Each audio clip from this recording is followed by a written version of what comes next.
സുഗമോദേവി സീരിയലിൻ്റെ പുതിയൊരു എപ്പിസോഡിൻ്റെ promo review വിശേഷങ്ങളിലേക്ക് എല്ലാവർക്കും സ്വാഗതം. അങ്ങനെ നമ്മളുടെ ചന്ദ്രോത്തുള്ളവരുടെ എല്ലാവരുടെയും ഐക്യം അങ്ങനെ തകർന്നു പോവുകയാണ്. ദേവികയും നന്ദനും വേറെയും പ്രഭാവതി വേറെയും സിദ്ധാർത്ഥം വേറെ അങ്ങനെ പല ഇതിലായിട്ട് പോവുകയാണ് കേട്ടോ ചന്ദ്രോത്തുള്ളവരെല്ലാവരും. പ്രഭാവതിയുടെ ആവശ്യപ്രകാരം ദേവികയാണെങ്കിൽ ഇവിടുന്ന് പോകാൻ സ്വന്തം വീട്ടിലേക്ക് പോകാനുള്ള തീരുമാനം എടുക്കുന്നുണ്ട്.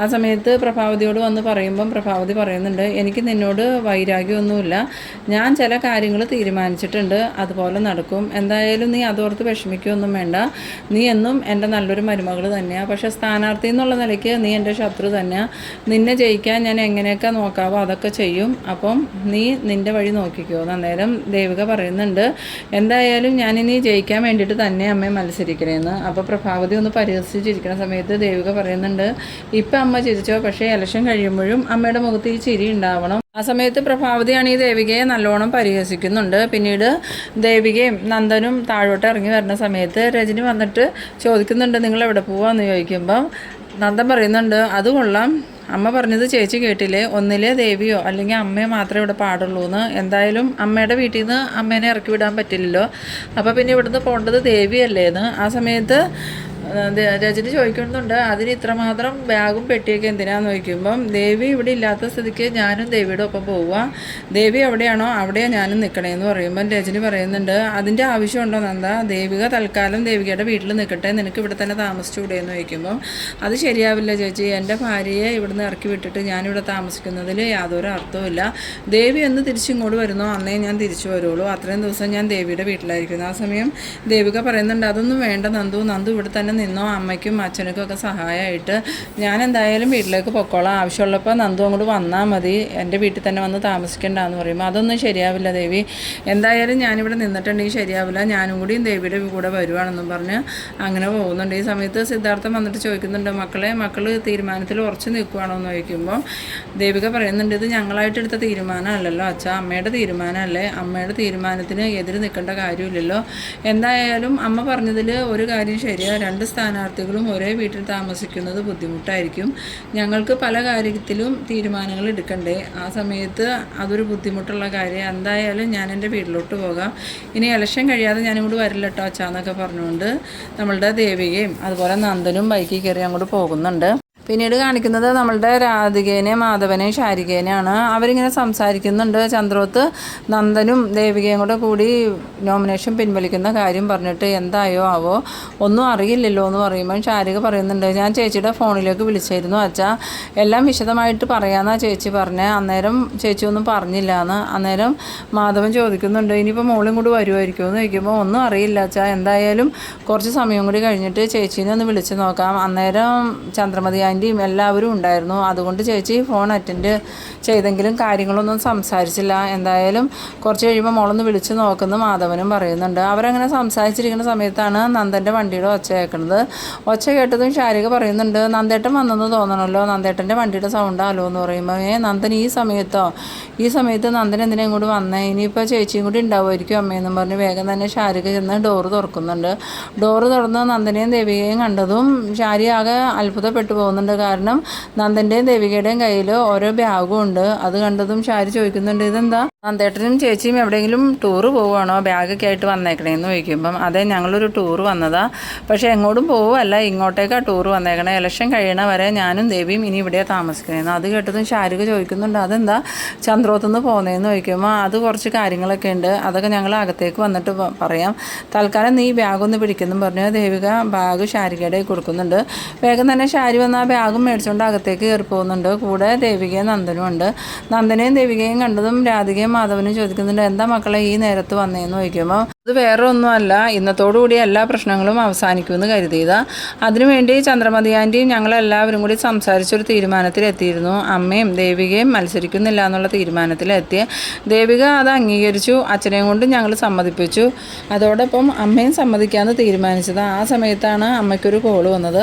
അമ്മയെ ആക്രമിച്ച വീഡിയോ പ്രവർത്തകരെ പോലീസ് അറസ്റ്റ് ചെയ്തു എന്നും പറഞ്ഞു. അത് കേട്ടതോടുകൂടി അമ്മ തീരുമാനം മാറ്റി. എന്ത് സംഭവിച്ചാലും മത്സരത്തിൽ നിന്നും പിന്മാറില്ല എന്ന് അമ്മ പറഞ്ഞു. അപ്പോൾ പിന്നെ ദേവിയായിട്ട് പിന്മാറേണ്ട കാര്യമില്ലല്ലോ. അതുകൊണ്ട് രണ്ടുപേരും മത്സരമായിട്ട് മുന്നോട്ട് പോകാൻ തീരുമാനിച്ച സ്ഥിതിക്ക് അമ്മ വച്ച നിർദ്ദേശമാണ് രണ്ടുപേരും ഒരു വീട്ടിൽ താമസിക്കേണ്ട. ഒന്നിലെ അമ്മ അവിടെ നിന്ന് മാറാം, ദേവിയും ഞാനും അച്ഛനും അവിടെ താമസിക്കുക, ഇല്ലെങ്കിൽ അമ്മ അവിടെ താമസിക്കാം, ദേവി അവിടെ നിന്ന് മാറണമെന്ന് പറഞ്ഞു. അപ്പോൾ നോക്കിയപ്പോൾ അമ്മയെ അമ്മയുടെ വീട്ടിൽ നിന്ന് മാറി താമസിക്കാൻ പറയാൻ പറ്റില്ലല്ലോ. അതുകൊണ്ട് ദേവി ഞാനും ഇങ്ങോട്ട് പോകുന്നത്. എന്തായാലും ഇനി ഇലക്ഷൻ കഴിയണവരെ ഞങ്ങൾ ഇവിടെ ആയിരിക്കും. ആ സമയത്ത് രാധിക പറയുന്നുണ്ട്, ഇതിപ്പോൾ എല്ലാം പ്രശ്നമാണല്ലോ മോനെ. ആദ്യം തന്നെ പ്രഭാവതി പിന്മാറാൻ പറഞ്ഞപ്പോൾ ഇവള് പിന്മാറിയ മരുതിയായിരുന്നു. അന്നേരം നന്ദൻ പറയുന്നുണ്ട്, അത് ദേവിയുടെ കുറ്റമല്ലല്ലോ, അച്ഛൻ സമ്മതിക്കാത്തത് കൊണ്ടല്ലേ. അച്ഛനോട് ദേവി ഒരുപാട് പറഞ്ഞതാ മത്സരിക്കുന്നില്ല, പിന്മാറാന്ന്. അപ്പോൾ അച്ഛൻ അത് സമ്മതിച്ചില്ല. എന്തായാലും ഇനി സംഭവിക്കാനുള്ളതെല്ലാം സംഭവിച്ചു. ഇനിയിപ്പോൾ വരുന്നത് നമുക്ക് വരുന്നിടത്ത് വെച്ച് കാണാം. എന്തായാലും ഇനി മത്സരം മുറുകുന്ന സമയമാണ് വരുന്നത്. നാളെ അമ്മ നോമിനേഷൻ കൊടുക്കും. നോമിനേഷൻ കൊടുത്തു കഴിഞ്ഞാൽ അമ്മ സജീവ പ്രവർത്തനത്തിന് ഇറങ്ങും. അതുകൊണ്ട് തന്നെ ദേവിയും നല്ല രീതിയിൽ പ്രവർത്തനത്തിന് ഇറങ്ങണം. ആ സമയത്ത് ശാരിക ചോദിക്കുന്നുണ്ട്, അപ്പം നന്ദേട്ടൻ ആർക്കൊപ്പം നിൽക്കും, അമ്മയ്ക്കൊപ്പം നിൽക്കുമോ അതോ ചേച്ചിക്കൊപ്പം നിൽക്കുമോ എന്ന് ചോദിക്കുമ്പോൾ നന്ദൻ പറയുന്നുണ്ട്, അതിലെന്താ ഇത്ര സംശയം, ഞാൻ ദേവിക്കൊപ്പം തന്നെ നിൽക്കും. ദേവി ജയിക്കണമെന്ന് എൻ്റെ ആഗ്രഹം മാത്രമല്ല, ഞാൻ ദേവിയെ വിജയിപ്പിക്കുകയും ചെയ്യുമെന്ന്. ആ സമയത്ത് ശാരിക ചോദിക്കുന്നുണ്ട്, ചേച്ചി ജയിക്കുമ്പം പ്രഭാൻറ്റി തോക്കൂലേ, അതിന് നന്ദേട്ടന് വിഷമമില്ലേ എന്ന് ചോദിക്കുമ്പോൾ ആദ്യം മത്സരിക്കാൻ തയ്യാറായത് ദേവിയല്ലേ. അതുമാത്രമല്ല, അന്ന് അമ്മയ്ക്കാണ് ആദ്യം മത്സരിക്കാനുള്ള അവസരം കിട്ടിയത്. അന്ന് അമ്മ മത്സരിക്കണില്ല എന്ന് വാശി പിടിച്ചു. പിന്നെ ദേവികേനെ നിർത്താൻ പോകാമെന്ന് പറഞ്ഞപ്പോഴും അമ്മയ്ക്കത് സമ്മതമായിരുന്നു. അന്നൊന്നും അമ്മയ്ക്ക് എതിർപ്പുണ്ടായില്ല. നോമിനേഷൻ കൊടുത്തതിന് ശേഷമാണ് അമ്മയുടെ എതിർപ്പ് അറിയിച്ചത്. അന്നാണെങ്കിൽ നമുക്ക് നോമിനേഷൻ പിൻവലിക്കാനും പറ്റിയില്ല. ഇനിയിപ്പോൾ എന്തായാലും രണ്ടുപേരും ഒരുമിച്ച് പിൻവലിക്കുകയാണെങ്കിൽ പ്രശ്നമില്ലായിരുന്നു. അമ്മ പിൻവലിക്കില്ല എന്ന് ഉറപ്പിച്ച സ്ഥിതിക്ക് എങ്ങനെയും ദേവിയെ വിജയിപ്പിക്കണം, അത് മാത്രമേ എൻ്റെ മുന്നിലൊരു ലക്ഷ്യമുള്ളൂ എന്ന്. പിന്നീട് കാണിക്കുന്നത് നമ്മളുടെ ചന്ദ്രമതി തിരിച്ച് തേവക്കാട്ടേക്ക് ചെല്ലാണ്. ആ സമയത്ത് ത്യാഗരാജൻ മുൻവശത്ത് തന്നെ ഇരിക്കുന്നുണ്ട്. ചന്ദ്രമതിയെ കണ്ടതും ത്യാഗരാജൻ വേഗം തന്നെ എഴുന്നേറ്റ് വന്നിട്ട്, ചേച്ചി വന്നോ, ചന്ദ്രോത്ത് പോയിട്ട് എന്തൊക്കെയുണ്ട് വിശേഷം, അവരെന്താ പറഞ്ഞേ, അവരെല്ലാവരും നാളെ അളിയൻ്റെ ഓർമ്മ ദിവസത്തിൽ പങ്കെടുക്കാൻ വരുമോ എന്ന് ചോദിക്കുമ്പം എല്ലാവരും വരും, പക്ഷേ പ്രഭ വരുമെന്ന് തോന്നണില്ല, പ്രഭ നാളെ നോമിനേഷൻ കൊടുക്കാൻ പോകുന്നതെന്ന്. ആ സമയത്ത് ത്യാഗരാജൻ പറയുന്നുണ്ട്, അതവർ മനഃപൂർവ്വം അളിയൻ്റെ ഇതിൽ പങ്കെടുക്കാൻ പറ്റില്ലാത്തതുകൊണ്ട് നാളത്തേക്ക് നോമിനേഷൻ ആക്കിയതാണ്, അല്ലെങ്കിൽ അവർക്ക് മറ്റന്നാൾ കൊടുത്താൽ പോരെയെന്ന് ചോദിക്കുമ്പം ചന്ദ്രമതി പറയുന്നുണ്ട്, നാളെ നോമിനേഷൻ കൊടുക്കുന്നില്ല എന്നാണ് ആദ്യം പ്രഭ തീരുമാനിച്ചിരുന്നത്. പിന്നീടാണ് പോലീസ് സ്റ്റേഷനിൽ നിന്ന് വിളിച്ചു പറഞ്ഞത് പ്രഭയെ ആക്രമിച്ചവരെ അറസ്റ്റ് ചെയ്തു എന്ന്. ആ സമയം ത്യാഗരാജനൊന്ന് ഞെട്ടിപ്പോകുന്നുണ്ട്. എന്ത് ചേച്ചി എന്താ പറഞ്ഞത്, അവരെ ആക്രമിച്ചവരെ അറസ്റ്റ് ചെയ്തു എന്ന്? അത് ആരാന്ന് ചോദിക്കുമ്പോൾ അത് വേറെ ആരുമല്ല, BDFൻ്റെ പ്രവർത്തകരെ അറസ്റ്റ് ചെയ്തേക്കണേ. കൂടുതൽ കാര്യങ്ങൾ ചോദ്യം ചെയ്യലിൽ മനസ്സിലാവുന്ന പോലീസ് സ്റ്റേഷനിൽ നിന്ന് പറഞ്ഞേന്ന്. അത് കേട്ടതും ത്യാഗരാജൻ ശരിക്കും ഞെട്ടുന്നുണ്ട്.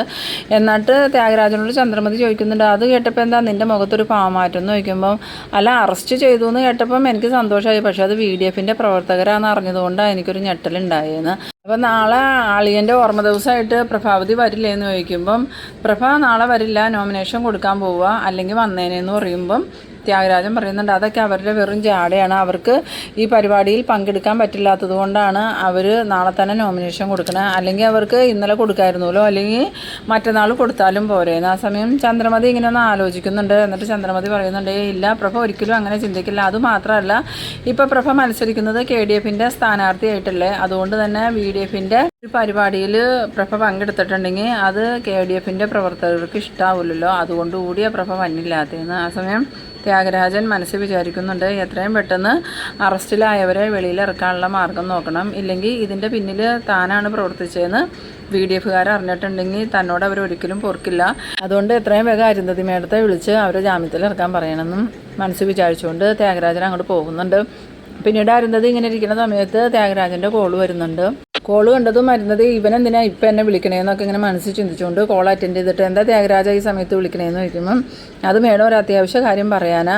എന്തായാലും ആ പ്രഭാവതിയെ ആക്രമിച്ച ആ ഒരു ഗുണ്ടകളെ പോലീസ് അറസ്റ്റ് ചെയ്തു, എത്രയും പെട്ടെന്ന് അവരെ മേഡം ജാമ്യത്തിൽ ഇറക്കണമെന്ന്.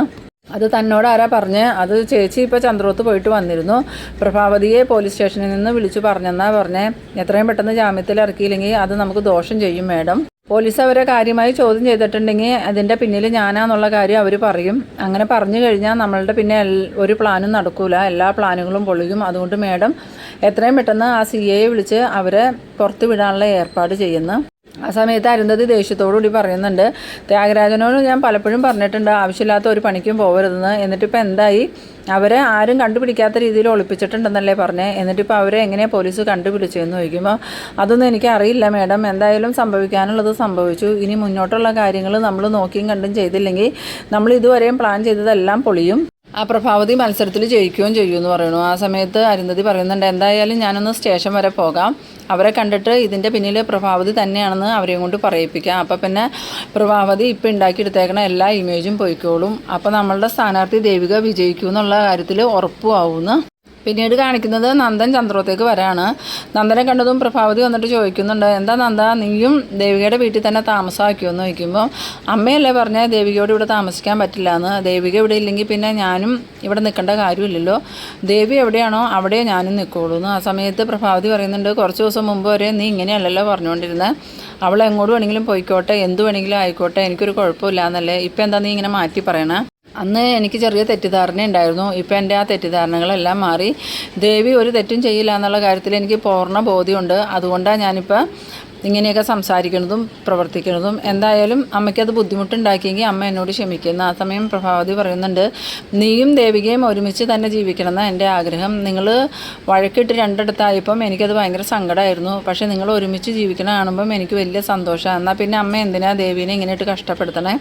അമ്മയ്ക്ക് സ്ഥാനാർത്ഥി ആവാതിരുന്നുകൂടെ എന്ന് ചോദിക്കുമ്പം, ഞാൻ സ്ഥാനാർത്ഥിയാവുകയും ചെയ്യും ജയിക്കുകയും ചെയ്യും, അതെൻ്റെ ഒരു തീരുമാനം.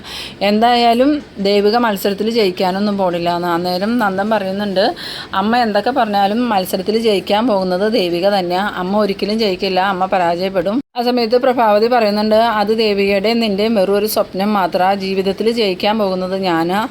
അപ്പോൾ നന്ദൻ പറയുന്നുണ്ട്, ഇനി ഞാൻ അമ്മയോടൊന്നും പറയാൻ നിൽക്കണില്ല, എന്തായാലും നമുക്കിനി മത്സരം കഴിഞ്ഞിട്ട് ഇതിനെക്കുറിച്ച് സംസാരിക്കാം, മത്സരം നടക്കട്ടെ, അമ്മ എപ്പോഴാണ് നോമിനേഷൻ കൊടുക്കാൻ പോകണമെന്ന് ചോദിക്കുമ്പം, ഞാൻ പോകാൻ വേണ്ടി ഇറങ്ങുമായിരുന്നു, ഇപ്പോൾ തന്നെ KDFൻ്റെ നേതാക്കൾ ഇങ്ങോട്ട് വരും എന്നെ വിളിക്കാനായിട്ട്, അപ്പോൾ നീ എനിക്ക് വേണ്ടി പ്രവർത്തിക്കൂല എന്നുള്ള കാര്യത്തിൽ എനിക്ക് ഉറപ്പുണ്ട്, അതുകൊണ്ട് തന്നെ നിന്നോട് ഞാൻ അതൊന്നും പറയണില്ല. എന്തായാലും നീ ദേവികയ്ക്ക് വേണ്ടി പ്രവർത്തിക്കുക, ദേവിക ജയിക്കുമെന്ന് നമുക്ക് കാണാമെന്നും പറഞ്ഞുകൊണ്ട് പ്രഭാവതി അങ്ങോട്ട് പോകുന്നുണ്ട്. ആ സമയത്ത് നമ്മളുടെ നന്ദനാണെങ്കിൽ എന്ത് ചെയ്യണമെന്ന് അറിയാതെ ഇങ്ങനെ സ്തംഭിച്ച് നിൽക്കാണ്ട് ആ ഒരു സീനിലാണ് ഈ എപ്പിസോഡ് അവസാനിക്കുന്നത്. അപ്പോൾ നിങ്ങളെൻ്റെ വീഡിയോ ആദ്യമായി കാണുന്നവരാണെങ്കിൽ ചാനലൊന്ന് സബ്സ്ക്രൈബ് ചെയ്യാനും ഇഷ്ടമായ ലൈക്ക് ചെയ്യാനും ഷെയർ ചെയ്യാനും മറക്കരുത്. അപ്പോൾ അടുത്തൊരു എപ്പിസോഡുമായി നമുക്ക് വീണ്ടും കാണാം. അതുവരേക്കും ബൈ ബൈ.